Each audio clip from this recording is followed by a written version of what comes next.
অন্যদিকে ঘাটালেও কাটছে না দুর্ভোগ, জমা জলে বাড়ছে ভোগান্তি। প্লাবিত পুরসভা সহ গ্রামীণ এলাকা, জলে ডুবে রয়েছে পুজো মণ্ডপগুলিও। বাড়ির একতলা পুরোপুরি জলের তলায়। এলাকায় যাতায়াতে ভরসা একমাত্র নৌকা।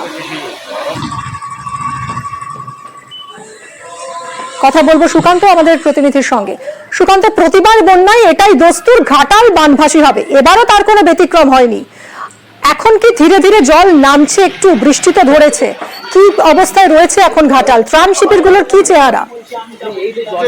এখন আস্তে আস্তে ঘাটালের বন্যা পরিস্থিতি স্বাভাবিক হচ্ছে।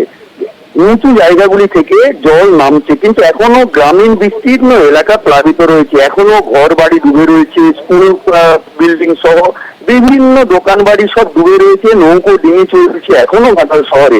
এক কথায় বলাই যায় মিনি, দেখো সেই সোমবার থেকে শুরু হয়েছে, আজকে সোমবার অর্থাৎ 8 দিন ধরে এই জল যন্ত্রণা মাঝে পড়ে রয়েছে ঘাটালবাসী। আর প্রশাসনের পক্ষ থেকে বিভিন্ন জায়গায় ত্রাণ শিবির খোলা হয়েছে। সেই ত্রাণ শিবিরে প্রচুর মানুষ আছেন, তাদের খাওয়া দাওয়া, তাদের স্বাস্থ্য পরীক্ষা সব দিক দিয়ে প্রশাসনের নজর রয়েছে। শুধু তাই নয়, গ্রামীণ এলাকাগুলিতে প্রত্যন্ত এলাকাতে নৌকো বোট নিয়ে প্রশাসনের আধিকারিকরা একাধিকবার পৌঁছে যাচ্ছেন, সেখানে ত্রাণ বিলি করছেন, জল দিচ্ছেন। কিন্তু যেটা জানা যাচ্ছে, মহকুমা প্রশাসন জানাচ্ছেন যে বেশ কিছু এলাকায় বিদ্যুৎ বিচ্ছিন্ন করা হয়েছিল, সেই জায়গাগুলি পানীয় জলের বেশি সংকট দেখা দিয়েছিল। কিন্তু আস্তে আস্তে করে অনেক জায়গায় কিন্তু বিদ্যুৎ সংযোগ করা হয়েছে, কিন্তু এখনো বেশ কিছু জায়গায় বিদ্যুৎ বিচ্ছিন্ন রয়েছে। আরো কয়েকদিনের ভোগান্তি যাবে। এরপরেও কিন্তু ঘাটালবাসীর দুশ্চিন্তা কাটছে না, কারণ আবহাওয়া দপ্তর জানিয়েছে ছবি তো এর মধ্যে ফুটে উঠছে। ঘাটালে পূজা মণ্ডপগুলো যেগুলো জলের তলে ডুবেছিল সেগুলোও ধীরে ধীরে জেগে উঠছে। দেখো তুমি, ঘাটাল পৌর এলাকার প্রায় 13টি ওয়ার্ড প্লাবিত হয়েছিল। সেখানে যে মণ্ডপগুলি, সেই মণ্ডপগুলি অধিকাংশ কোনো মণ্ডপ প্রায় অর্ধেকের বেশি ডুবেছিল। এখন আস্তে আস্তে করে উঁচু জায়গার মণ্ডপগুলি থেকে জল নামছে। পুজো উদ্যোক্তারা তারা ভাবছেন যে 4-5 দিনের মধ্যে যদি জল সম্পূর্ণ সরে যায় তাহলে হয়তো ছোট করে তারা পুজো করতে পারবেন।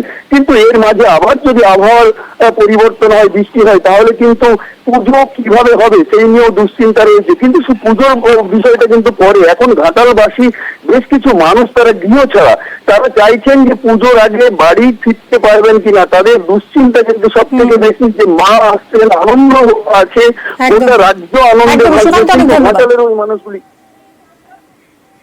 আর ওদিকে ইছামতিকে দুষছেন গাইঘাটার মানুষ, বলছেন ইছামতির জন্য আজ তাদের এই জল যন্ত্রণা। বাজার ঘাট, বাস স্ট্যান্ড সবই জলের তলায়। এখান থেকে অনিরুদ্ধ রয়েছেন। অনিরুদ্ধ, কি অবস্থা?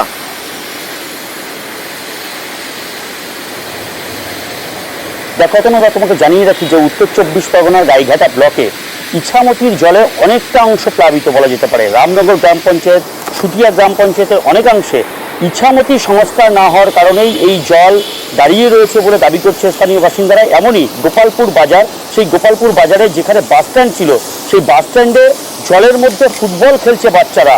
এবং রাস্তা দিয়ে, যে রাস্তা দিয়ে রাজ্য সড়ক এবং সেখান দিয়ে বাস চলে, কিন্তু সেই বাস যাওয়ার সেই রাস্তায় আঁঠু জলের উপর দিয়ে গ্যাস সিলিন্ডার ভাসিয়ে নিয়ে যাচ্ছে